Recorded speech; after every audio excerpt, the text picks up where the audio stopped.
Ending अगर आपको किसी कहानी की पसंद नहीं आए तो क्या कहानी पसंद आएगी आपको? मैंने रिसेंटली मुसाफिर कैफे देखा नेटफ्लिक्स पे। एंडिंग देखने के बाद ब्लिंकिट से मुसाफिर कैफे जो नॉवल है ओरिजिनल उसको ऑर्डर किया और उसको 4-5 दिन में खत्म कर लिया। अगर आप फास्ट रीडर हैं तो ये मुश्किल से एक या 2 दिन में खत्म हो जाएगा। It's a very very fast read. अगर आपने बुक अभी तक नहीं पढ़ी है या फिर आप सोच रहे हैं कि सीजन 2 कब आएगा, क्लाइमैक्स क्या होगा, तो ये वीडियो आपके लिए है, इसको स्किप मत करना। आज की वीडियो में मैं मुसाफिर cafe the novel, the original Musafir cafe के बारे में तो रिव्यू दूंगी ही, लेकिन साथ ही मैं मॉडर्न डे लव के बारे में भी कुछ कहना चाहती हूँ।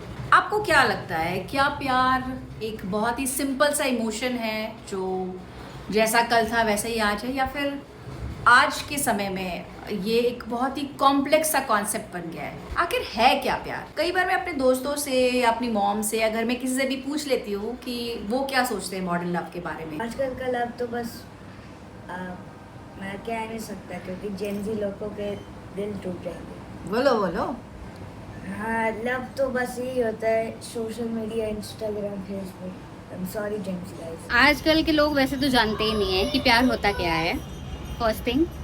And second thing, according to me, love is love only, pure emotion. और ये ना ही ओल्ड फैशन है ना ही मॉडर्न है। प्यार प्यार होता है और जिसके साथ होता है, इट्स नॉट नेसेसरी कि वो आपके साथ रहे। पहले ज़माने का प्यार था, वो लोग अमीरी गरीबी नहीं देखते थे, वो लोग उनकी बुराई से भी प्यार करते थे, उनकी अच्छाई से भी प्यार करते थे, तो इसीलिए वो जीवन पर्यंत रहते भी थे ना। आजकल मॉडर्न ज़माना का लव देख ही रहे हो, होता वो अपनी कंडीशन के हिसाब से लव करते हैं। अगर उनको जहाँ ठीक लगा तो लव हुआ, जहाँ जरा उनके हिसाब से कोई नहीं चल रहा तो लव ख़त्म हो जाता है उनका। तो क्या प्यार सब्जेक्टिव होता है? मतलब मेरे लिए जो प्यार है वो सामने वाले के लिए कुछ और है, या फिर प्यार करने वाले के ऊपर डिपेंड करता है कि प्यार कैसा होगा, जैसा इंसान वैसा उसका प्यार। ऐसी ही एक कॉम्प्लेक्स लव स्टोरी है दिव्य प्रकाश दुबे की मुसाफिर कैफे। रिलेटेबल है, इंटरेस्टिंग है, इंगेजिंग है, लेकिन not something that we would like in our lifes, क्योंकि अनरिक्वायर्ड लव यानी कि अधूरा प्यार किसको चाहिए? मगर कभी ना कभी हम सब किसी ऐसे रिलेशनशिप में, सिचुएशनशिप में पड़ जाते हैं, कभी अननोइंगली कभी नोइंगली, क्योंकि प्लानिंग से थोड़ी होता है प्यार। जो प्लानिंग से होता है उसे तो शादी कहते हैं। प्यार तो कभी भी हो सकता है, किसी भी एज में हो सकता है, किसी से भी हो सकता है। प्यार प्रैक्टिकल थोड़ी होता है, हम होते हैं प्रैक्टिकल, हमें होना पड़ता है। चंदर, सुधा और पम्मी, जिसको सीरीज में नाम चेंज करके प्रीति बना दिया है, तीनों ही कैरेक्टर्स अपने अपने कन्वीनियंस के हिसाब से प्यार करते हैं। जैसे चंदर, उसको चुल है कि उसको सेटल होना है, शादी करनी है, सेटल होना है, चाहे उसके पार्टनर को नहीं करनी है शादी। सुधा शादी में बिलीव नहीं करती, उसके अपने रीजंस हैं, वो डिवोर्स लॉयर है और दिन रात उसकी वो डिवोर्स देखती है। प्लस उसमें नॉवल के अंदर ये बैकग्राउंड दिया गया है कि उसके खुद की भी पेरेंट्स की शादी उतनी अच्छी नहीं चली थी, तो समवेयर उसको ट्रस्ट इश्यूज हैं, उसको बिलीव नहीं है शादी पर। लेकिन फिर भी चंदर को चुल है कि वो शादी करना चाहता ही है और सुधा से ही करना चाहता है। मतलब समवेयर ऐसा लगेगा कि चंदर को बस शादी करनी है, चाहे किसी से भी कर लो। इसीलिए वो अरेंज मैरिज के जरिए लड़कियां भी देख रहा है। बट कोइंसिडेंटली सुधा और चंदर मिलते हैं अरेंज मैरिज के सेटअप में और एक दूसरे को पसंद करने लगते हैं, प्यार करने लगते हैं। वो अलग बात है कि सुधा ने डे 1 से क्लियर किया था कि मैं शादी में बिलीव नहीं करती, मुझे नहीं करनी है शादी, मेरा अपना सपना है, मैं एक लॉ फर्म खोलना चाहती हूँ। तो उसको चुले अपना करियर बनाने की, अपना एक लॉ फर्म स्टार्ट करने की। फिर आती है पम्मी, जिसका नाम प्रीति है वेब सीरीज में, लेकिन हम क्योंकि यहाँ नॉवल की बात करें तो वहाँ पर उसका नाम है पम्मी। पम्मी को चुल है ट्रैवलिंग की, तो वो एक पहाड़ों में टूर एंड ट्रैवल की शॉप चलाती है और कोई कैफ़े ढूंढ रही है, ट्रैवल कैफ़े बनाने के लिए प्रॉपर्टी देख रही है एक्चुअली, और फिर चंदर उसकी मदद करता है। सीरीज में इसको थोड़ा रोमांटिसाइज किया गया है कि चंदर का आइडिया था, उसका ड्रीम था, उसे कैफ़े स्टार्ट करना था, और जिसमें फिर सुधा ने नाम दिया था और पम्मी ने हेल्प की थी। लेकिन नॉवल में इट्स प्रीटी स्ट्रेट फॉरवर्ड कि पम्मी का एक ड्रीम है कैफ़े स्टार्ट करने का, जिसमें चंदर मदद करता है और फिर वो पार्टनर्स बनते हैं। अब वैसे तो स्टोरी लाइन बड़ी सिंपल है कि चंदर नाम का कैरेक्टर सुधा से मिलता है, प्यार हो जाता है दोनों को, और साल भर की रिलेशनशिप के बाद सुधा जो है प्रेग्नेंट हो जाती है, और प्रेगनेंसी की बात जब उसे बताती है तो चंदर जो है शादी शादी शादी ऐसा बोलता है, और इस जैसे उनके बीच में झगड़ा हो जाता है, चंदर उसको छोड़ के हरिद्वार चला जाता है। सोचो, वहाँ गंगा जी में अपना फ़ोन फेंक देता है, उससे कॉन्टैक्ट छोड़ देता है, मतलब इस तरीके से वो छोड़ के जाता है, लेकिन सीरीज में हमने देखा कि सुधा उसको छोड़ के जाती है, तो the treatment is different from the original novel. जब वहां पर पम्मी चंदर से मिलती है, वो दोनों मिलके फिर एक कैफे स्टार्ट करते हैं जिसका नाम होता है मुसाफिर कैफे। प्रॉब्लम इसमें नहीं है, यहाँ तक कोई प्रॉब्लम नहीं है। प्रॉब्लम आती है 10 साल के बाद, जब सुधा को अचानक से याद आने लगती है चंदर की और वो उससे मिलने चली जाती है। मतलब कुछ ऐसा सिचुएशन आ जाती है कि वो उससे मिलने जाती है, वहाँ तक भी कोई प्रॉब्लम नहीं है। ट्विस्ट आता है कहानी में ये कि 10 साल बाद चंदर को पता चलता है कि वो प्रेगनेंसी वाली जो बात थी कि उसने अबॉर्ट करा लिया है वो झूठ था, और उसका एक्चुअली में एक 10 साल का बेटा है। दोनों का एक बेटा है जिसका नाम है अक्षर।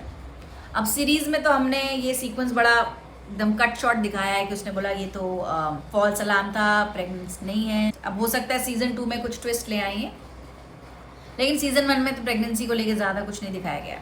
नॉवल के अंदर प्रेगनेंसी की बात वो छुपाती है, बच्चे को अकेले सिंगल मदर के तौर पे बड़ा करती है, किसी और से शादी भी नहीं करती।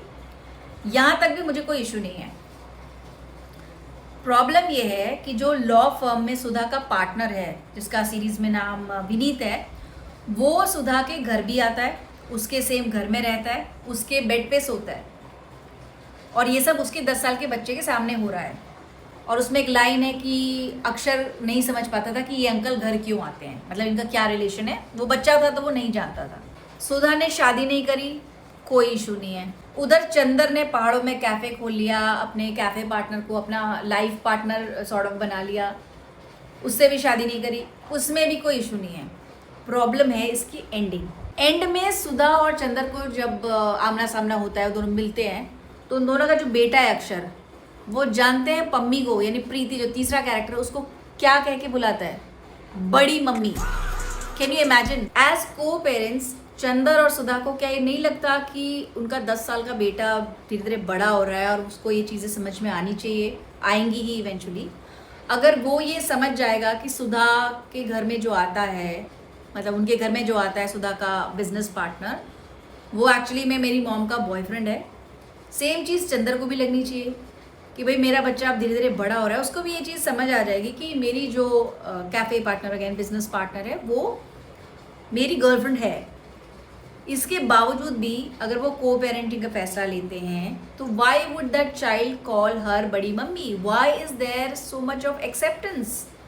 ये किस तरह का लव ट्रायंगल बना रहे हैं हम? क्योंकि एक चौथा एंड भी तो है। विनीत का क्या? What about that fourth guy? Series में तो हमने एक और कैरेक्टर देखा था राहिल नाम का, जो सब कुछ जानते हुए कि ये दोनों इतने क्लोज हैं, बिजनेस पार्टनर्स हैं, हो भी सकता है शादी करे नहीं करे, बट साथ में तो हैं, they are in a relationship.